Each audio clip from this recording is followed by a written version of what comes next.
centre de cette belle salle des boiseries et entouré de ces impressionnants meubles du XVIIIe siècle, il y a ce globe que tous les visiteurs de la BMI ont au moins une fois aperçu depuis la vitre du hall d'entrée.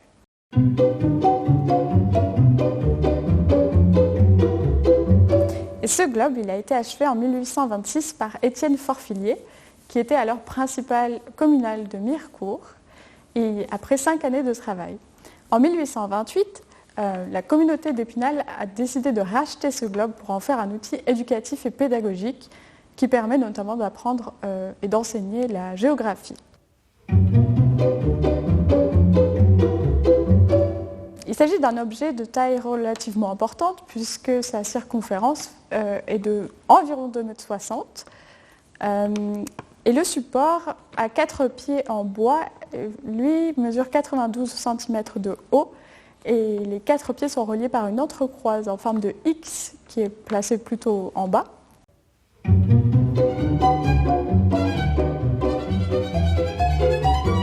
Les différents fuseaux sont réalisés à partir de papier verger sur lequel Étienne Forfillier a écrit à l'aide d'une encre brune et sur lequel il a également fait quelques réaux d'aquarelle.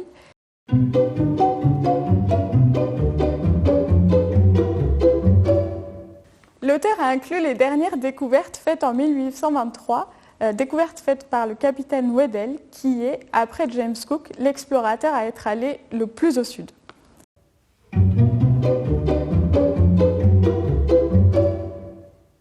Le choix de réaliser ce globe de manière entièrement manuscrite à une époque où les globes sont fabriqués en série et sont également imprimés est un choix qui étonne un petit peu. Mais ce caractère artisanal fait l'originalité de ce globe ainsi que ses défauts puisque chaque hémisphère est composé de 38 fuseaux au lieu de 24 normalement.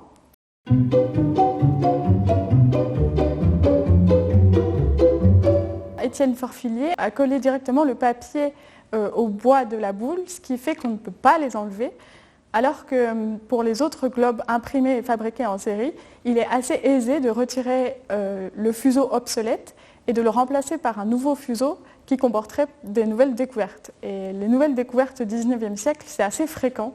On n'a pas fini encore de découvrir la planète.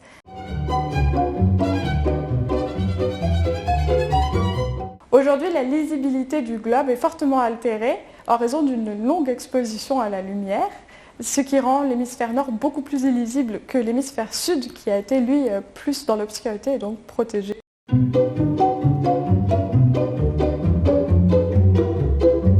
Il n'empêche que ce globe reste tout à fait remarquable et sa qualité complètement artisanale le rend unique. Et aujourd'hui, la BMI essaie de le conserver au mieux, tout en laissant le public apprécier ce bel objet dans une salle d'exception.